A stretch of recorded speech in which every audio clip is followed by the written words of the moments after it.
Prime Minister, the Most Honorable Andrew Holness, will now make an opening statement. Good morning, everyone.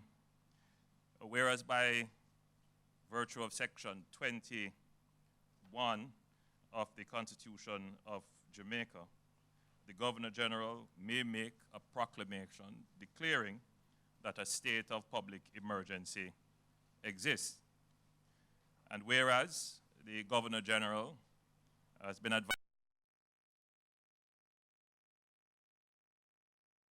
or is immediately threatened by persons or bodies of persons of such a nature and on so extensive a scale as to likely endanger the public safety of the community specified in the schedule, the Governor General has so declared that a state of public emergency exists in the communities specified in the schedule, that is to say, the entire area comprising the parishes of Clarendon and St. Catherine.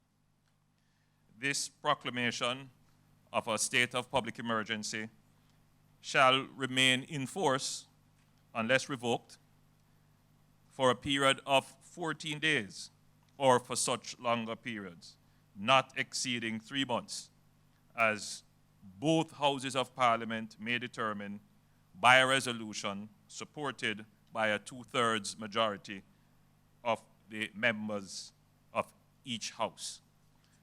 Ladies and gentlemen, this should come as no surprise. The last time I was here, I virtually indicated that the next time that I'm at this podium declaring a state of public emergency, there would be one in the parish of Clarendon. St. Catherine is an addition to that by virtue of the statistics and all the intelligence that we have. So, ladies and gentlemen, the Governor General has declared, and I am merely announcing, that a state of public emergency exists in the parishes of St. Catherine and Clarendon. I'll now call on the Chief of Defense Staff, or Commissioner of Police, to give further details.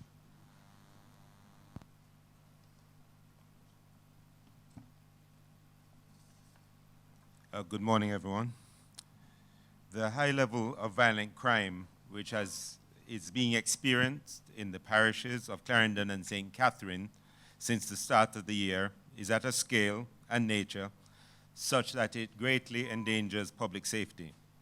The Clarendon Division has historically been one of the most violent regions in the country, with a number of gangs engaged in inter- and intra-gang conflicts or other criminal enterprise. Already, since the start of 2019, the Clarendon Division has recorded the second highest number of murders at 100. The St. Catherine South Police Division has seen an increase in murders of 50% over last year's number to currently sit at 91 murders since the beginning of the year. St. Catherine North Division, while experiencing a reduction of 14% over last year, still has had 66 murders this year so far.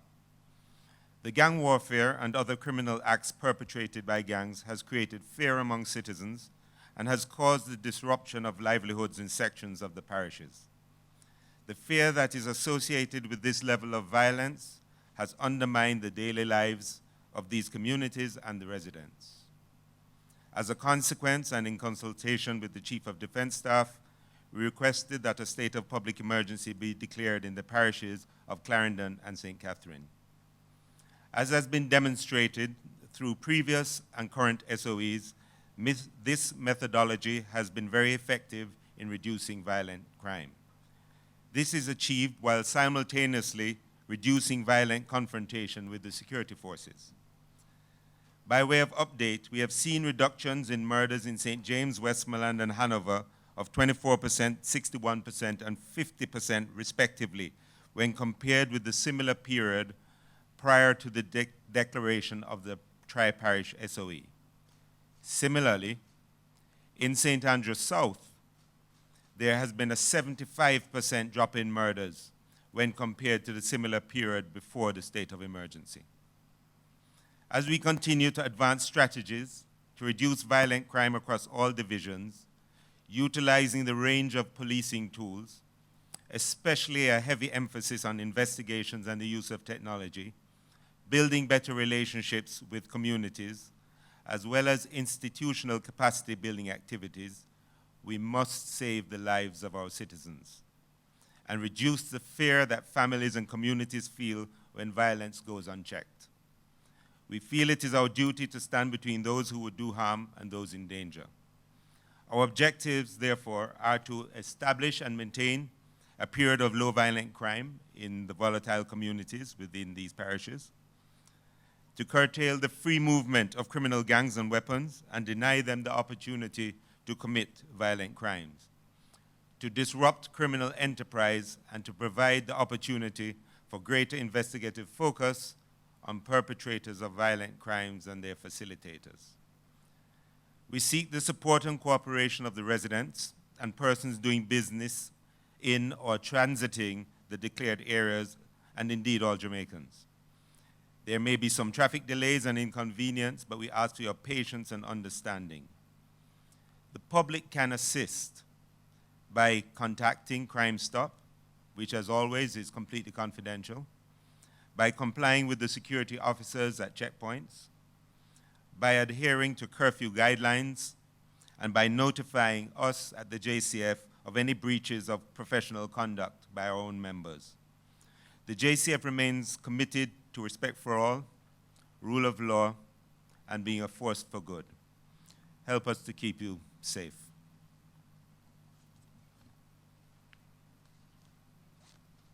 Thank you, Major General Anderson. And now we'll have Lieutenant General Rocky Mead, Chief of Defense Staff. Thank you very much. At 6 a.m. this morning, the Jamaica Defense Force and the Jamaica Constabulary Force deployed to effect the declared state of emergency.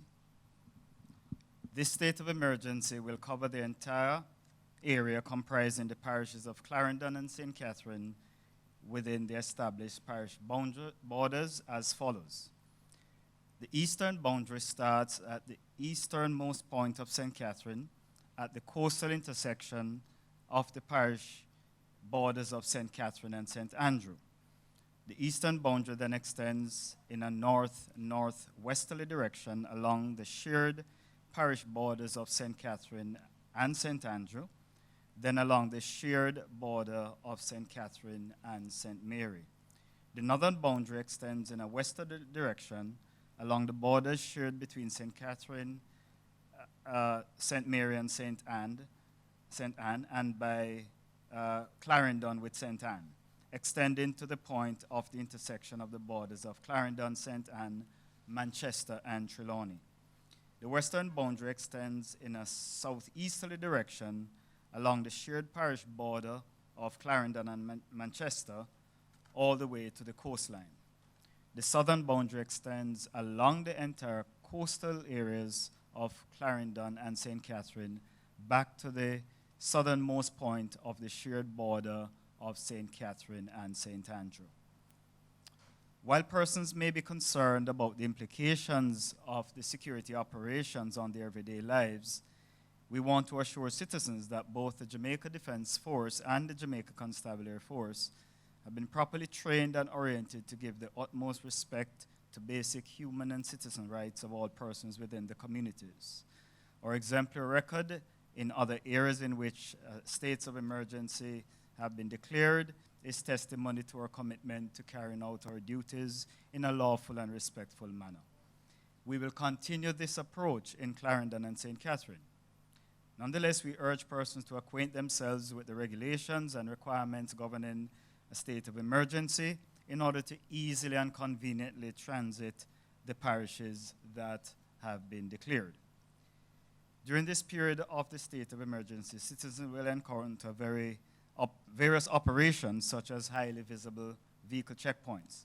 The purpose of these checkpoints is to add a robust element of security for residents as well as other citizens transiting the areas. We ask persons that for ease and simplicity as they approach checkpoints to lower their windows during dark periods to turn on their roof lights. We also implore citizens that as they comply with the guidelines to transit the area, they should not slow down unnecessarily beyond what is reasonable just to observe the activities at the checkpoints, as this may cause traffic buildup. We are aware that the areas just declared have some significant arteries into and out of the city, and we are going to be very flexible in ensuring that we minimize traffic delays while we still ensure security. As we pledge to carry out our operations with the professionalism and respect that we are known for, we're also seeking the cooperation and support of all Jamaicans by imploring them to call in, as the Commissioner indicated, and the numbers again, the JDF number 876-837-8888, and the police is line 311, as you heard before. In closing, let me reaffirm that the JDF and JCF have both the commitment and capability to achieve the success in Clarendon and St. Catherine, similar to what we have achieved in other areas where states of emergency have been declared. We welcome the continued support that we have gotten from citizens and various groups, including the private sector, as we strive to bring violent crime to normal levels. Thank you very much. Thank you, General Meade. And now we'll have the Honorable Dr. Horace Chang, the Minister of National Security. Thank you. The government of Jamaica continues to regard the lives of our Jamaican citizens as the primary right, and we take every measure to protect the lives of Jamaican and save Jamaican lives. The enhanced measure of security in the area declared is part of that strategy as we proceed to ensure our security forces will have the required infrastructure and equipment to deal effectively in the long term. I'd like to just remind the country of the successes in the recorded areas. South St. Andrew reduction of 70% since the start of the special state of public emergency. Indeed, the rate of murder there was running at about 5 per week, 5.7 per week, is now down to 1.21. Questions have been raised in the section of the western area, where 3 parishes are involved. The data was provided, specific data was provided by the Commissioner of Police, but I'd like to remind the citizens of Jamaica, the real comparison is what was happening in St. James, Hanover, and Westmoreland in 2017. The number of homicides in St. James, for example, run at 6.33 per week. That's approximately 1 per day in the city of Montego Bay prior to the SOE of 2018. During that period, the following year, it was reduced to 2 per week. You have seen a slight uptick, but crime in Jamaica, like other activities, are business for those who are involved in organization of criminal activity. They adjust their business activity to try and continue their success in the area they are. The security forces are aware of changes they are doing and will make adjustment and will be able to continue a process of saving our citizens' lives. Some of the adjustment criminals are making that is known. Gangs which were splintered are reconvening and reorganizing to increase their capacity and their network in communities. That we are aware of, and again, let me assure the citizens that the security forces will take necessary steps to make adjustment to ensure the success we have had in areas like South St. Andrew will continue across the various areas that we have taken steps to ensure we can keep the citizens safe. The protection of the lives of Jamaicans is a priority. In the process, however, we continue to respect the rights of all Jamaicans, but we have to ensure we have the security forces have the tools to ensure that those who will disrupt and take the lives of Jamaican citizens can be taken off the streets until we are in a position to maintain that with normal policing activity. Ladies and gentlemen, I want to again reinforce the fact that the state of public emergencies have demonstrated that we save lives.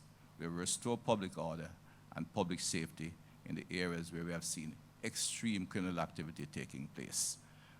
The security forces has been oriented to respect the rights of the citizens as they proceed to do this, and I'm confident that the impact they have had in the areas we are currently operating will be translated into the parishes of Clarendon and St. Catherine. And thank you. Thank you so much, Dr. Horace Chang, the Minister of National Security. May I welcome also the listening and viewing audience, radio and television, and those too joining us live on social media via the streams on various websites and the Prime Minister's social media pages. And now, ladies and gentlemen of the media, it's time for your questions. Please raise your hand to indicate that you have a question to ask. Once we identify you, please take the microphone, identify yourself, your name, and the media entity you represent, and then ask your question. Are there any questions at this time?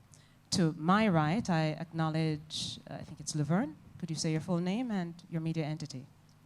Good morning, Prime Minister. Good morning to members of the head table. A question for the Prime Minister and a question for the Minister of National Security. Honorable Prime Minister, the numbers in St. James are approaching 100 in terms of murders. The constraints of the security forces are well documented. Are you concerned that you run the risk of watering down the effectiveness of the state of emergencies when we start to have them in St. James, in St. Catherine, in Clarendon, and as it is in South St. Andrew? That's for you. And for the Minister of National Security, there are reports of a gastroenteritis outbreak at the Freeport police station. I think it has been cleared up now, but I want to find out first of all, can you speak to what happened, and can you also indicate if there are provisions to ensure that insofar as Clarendon and St. Catherine are concerned, that we don't have the same problem? Thank you, Laverne. Let me say that we don't declare a state of public emergency in an arbitrary way. You will recall, because I'm certain that you were one of the journalists asking, when are you going to do Clarendon? And you would recall that my answer then was that when we have put in place all the necessary resources and make the necessary precautions, such as how the persons who are detained are held, the standards at which they are held, the provisions for security forces who are operating, not always under the best circumstances, and I take this opportunity to commend them for the work that they have been doing in the SOEs and the zones of special operations. So, yes, I'm always concerned about stretching our resources to the limit. But in management, sometimes you recognize that you don't know your true limit until you have tested it.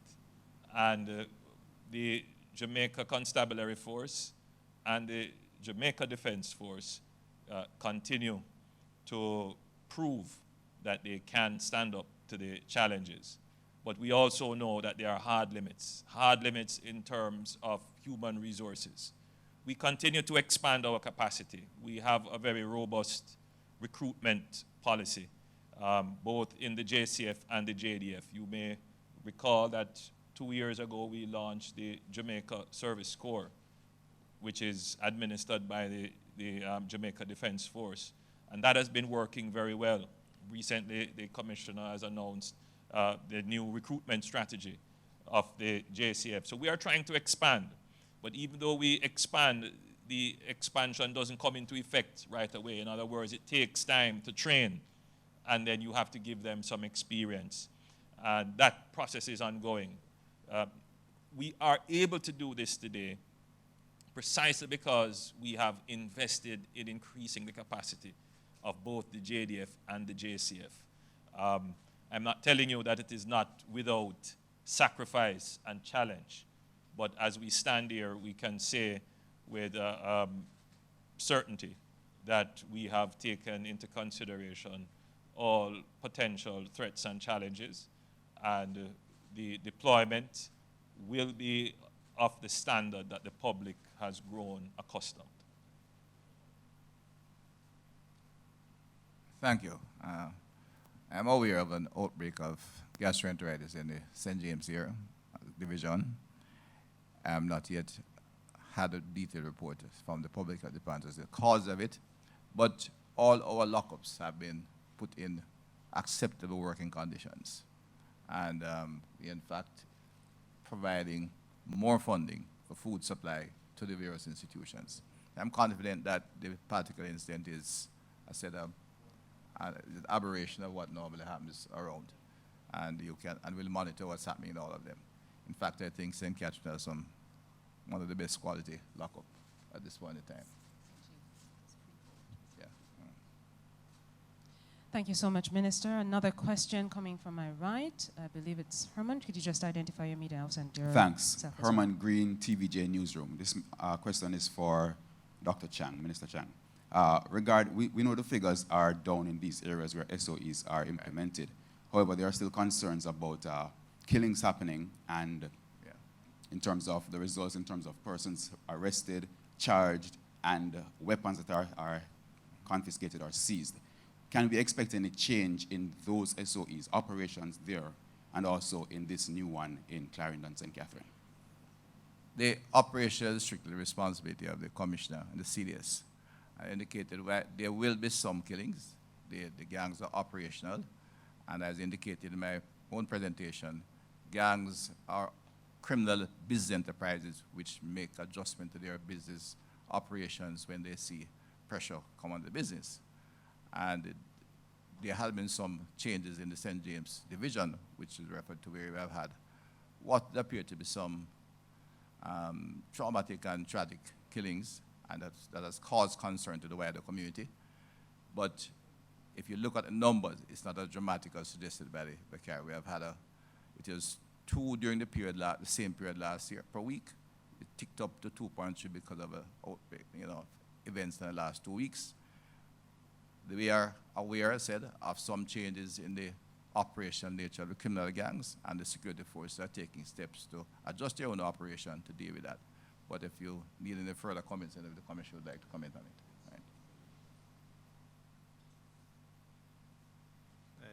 Thank you for that question. So in St. James, at the moment, this year, we have increased the number of firearms recovered by some, it's now 73 recovered as opposed to 63 last year at this time. And we've recovered 3 times the amount of ammunition. At this time last year, we had recovered 1,500 rounds. This year, we've recovered 4,500 rounds. And this is indicative of a lot of the work that's being done under the ambit of other police work being done under the ambit of the states of emergency, including community interventions, including building out our intelligence network, and including the investigations that are being done. We're also receiving a number of convictions for gun offenses, possession of firearms in particular, and we have been getting some of those convictions using some specific scientific evidence in the courts. In 1 week, we had 22 convictions in the high courts down in St. James. So everything's happening at the same time. The state of emergency is not a substitute for other police work. It's being done on top of all of the other police work that is being done. Thank you. Anderson, Prime Minister, you want to make an intervention? I suspect I will be making closing remarks, because, but just to say, don't rush off, because since I have you gathered, I have some other things I would like to share with you. But just on this matter, the triple threat of guns, gangs, and dons continue to exist. That is it. I want to reinforce what the Commissioner has said. The government is not using the state of public emergency as a substitute for regular policing. What the state of emergency does is to provide a respite in the number of crimes, in particular murders, that are taking place. It helps to expand the number of law enforcement personnel that we have on the ground. It helps to restrict the free movement of the criminal enterprise. And then that gives regular policing an increased ability to do their work. So I want you to pay close attention to what the Commissioner said. Within the spaces that we have the states of public emergency, and even outside of those spaces, we have been able to interdict, bring before the courts, prosecute, and have successful convictions. And the Commissioner gave you the number of successful convictions that we have had in St. James. In addition, it has given greater capacity to regular law enforcement to do regular law enforcement. So they are doing more community policing, and I want you to take a look, if you get a chance, at what is happening in Salt Spring. They are doing their search and recovery of firearms. They are doing public order operations on the streets of Montego Bay. So it is not a substitute. It helps. And we're not relying on it as the only tool. But as the Commissioner says, we're working all the strategies. We are using all the tools in our toolbox to ensure that we can protect the lives of the Jamaican citizen. I want to reinforce what the Minister of National Security has said. And in my last presentation here, when we declared the SOE in St. Andrews South, we pointed out that a significant portion of murders in Jamaica, a significant percentage of murders in Jamaica, are gang-related. The gangs posture as if they are protectors of the communities. They posture as if they are giving opportunities to young people. They even posture as if they are legitimate business people. But I don't want the public to be pulled into that illusion. They are a criminal business. I mean, I think the word enterprise is too good for them. Right? They are criminals, that's what they are. And they prey upon the communities. They prey upon your children. They literally recruit them. You may not see it as recruitment, but they're done in your community, and I'm certain you know who they are. They see your son going to school, doesn't have proper shoes, doesn't have lunch money, and all of a sudden they are providing them with lunch money and clothes and bringing them to places. And before you know it, your son is sidetracked. Some of the criminal enterprises are so sophisticated that they look for the brightest, pay their school fee, and encourage them to join law enforcement, to become lawyers. That is the level of thinking that some of the criminals are doing now. They want to know the bright ones because they want them to help them with cyber crimes. The government isn't sitting down idly and not paying attention to these things. That is what we mean when we say we have to develop our intelligence capabilities so that we know. We may not get specifics as to who is doing it, but we can analyze general trends, and then that helps us to structure our policies. And of course, as we strengthen our intelligence, both our human intelligence, signal intelligence, and other forms of intelligence gathering, we get to have more specific information. And we do have specific information on some of these operations. So sometimes the statistics that you see can be disheartening. And the public is always swayed, particularly in this silly season, which we hope will come to an end soon. And that, of course, has an impact on what is said in the press and when you wake up in the morning, how you feel about yourself and your country. And it does affect mood. But I want you to appreciate that the government can't always be swayed by mood. We have to be empirical in how we operate. And you will see from how we have operated that we have been very strategic and very deliberate in the things that we are doing. And it has had an effect. It has had an impact. The impact that you are seeking, which is, we want to get our murder rate down to 0. or to some number which is acceptable above 0, which I don't know what that number is. But that impact that you are seeking is possible. But you have to keep faith. And you have to search for the good news sometimes, because what is presented, the good news is not always at the top of the pile. You have to dig underneath it. My job is to present to you a balanced view, present to you what are the threats, where we have failed, and of course, where we have had successes. One area in particular you will hear portrayed as bad news. We are finding less guns in the SOEs. But if you were to stop and really analyze that statement, in the first few months of the SOE, when the strategical posture and operational design was in searches and the interdiction of, sorry, that person wasn't talking to me, but in the first few months of the SOE, clearly the operational posture would be to conduct more searches. And yes, you would find more guns because the guns are there. But after you have had the SOE for a period of time and you have found the guns, you're not going to find the same guns again. You have taken them off the street. That space is now an unsafe space for people to hide weapons. So they will seek to move them. That space is not a safe place for hidden weapons because people will share information as to where those guns are. Yes, we can increase our effort, and yes, we have, and you will see that we have found marginally more this year than we found this time last year. But it is not a statement to say that the SOE has failed because we have found less firearms. In fact, it is more a statement of the success of the SOE, because if you keep on finding more and more guns, then you would have to be wondering, first of all, where are they coming from, and whether or not your operations have been effective in preventing guns from coming in. Generally,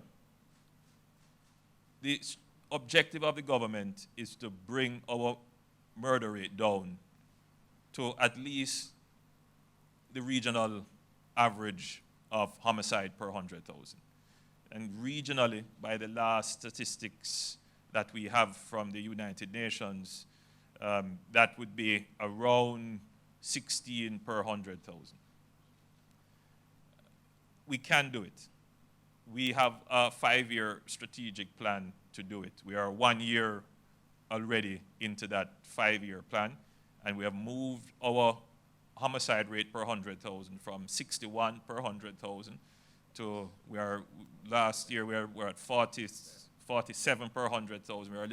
We are just about there now, but the objective is to further bring that down. And this is an objective that all Jamaicans should rally around. All Jamaicans should support that, because the life that is saved could very well be your own. So in closing off on the SOE, and since I have the media here, I would want to bring you up to date on the situation in the Bahamas. Just before and during the hurricane, I've been in direct contact with Prime Minister Minis of the Bahamas, and he has given me an update on the situation in the islands that have been affected in the Bahamas. You would have seen in the media that those islands that are affected, that the devastation is extensive. There are already partner nations on the ground in the Bahamas assisting with search and rescue. Jamaica has responsibility under CDEMA for the Northern Caribbean, and we will be sending an advance mission to the Bahamas this morning. We will be flying them in on our aircraft. And then later this evening, we are going to be sending a full mission, our full disaster assistance response team. That is the team that we had sent to Dominica. And they are very well trained, very well experienced disaster assistance and recovery team.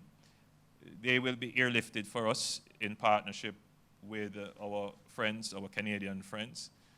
They will be airlifting both men and equipment. So Jamaica will have presence in the Bahamas, and we will be at the disposal of the Bahamian government if they require any further assistance. I'll invite the Chief of Defense Staff to give more details of Jamaica's assistance to the Bahamas effort.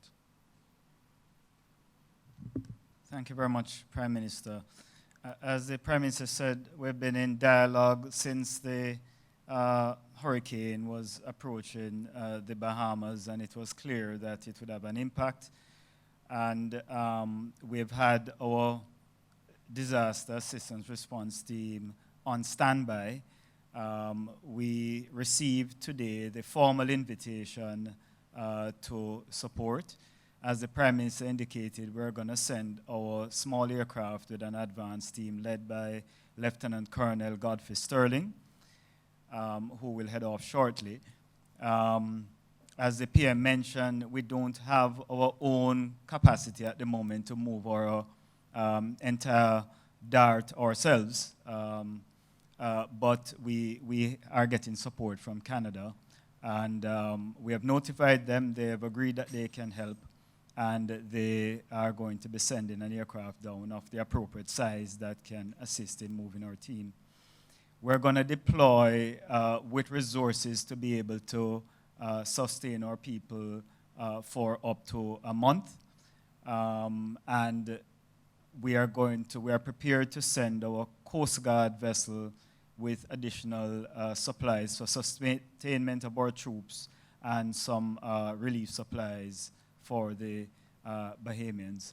And once we get there, we will get into details of what we'll do. But certainly some of the immediate things would be to help in setting up temporary bases for not just us, but the Bahamian Coast Guard to function from, to assist in additional rescues, to assist in recovery, to help with route clearances, to help with logistics arrangements, including movement and distribution of supplies.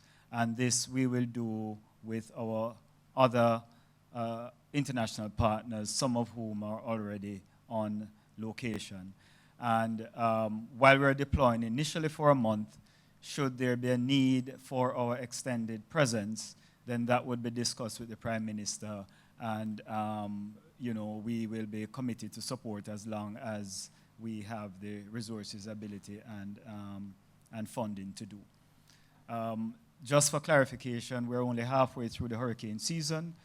The DART that we're deploying now is not our entire capacity for disaster relief and humanitarian assistance. As I deploy that team today, I am reconstituting another team of 100 to be on standby in case any other support is required anywhere else, including if, God forbid, we should need that support here in Jamaica. So I just want to be clear that we're not sending our entire capacity. We are always having people on standby for this support. And these are not additional persons. We adjust our various operations as the need arises. But I always ensure that having deployed, there are another set of troops briefed, tested, medical examination, vaccines, etc., and ready to deploy just in case we have another event. Thank you very much.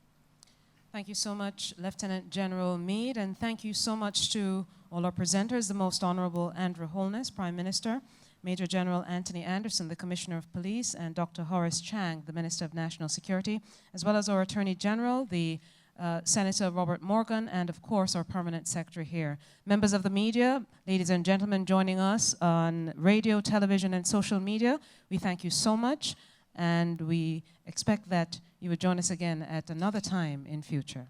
Good morning.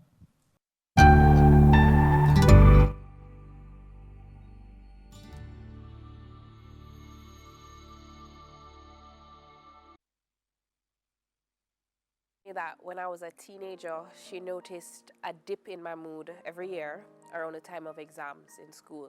In my second year of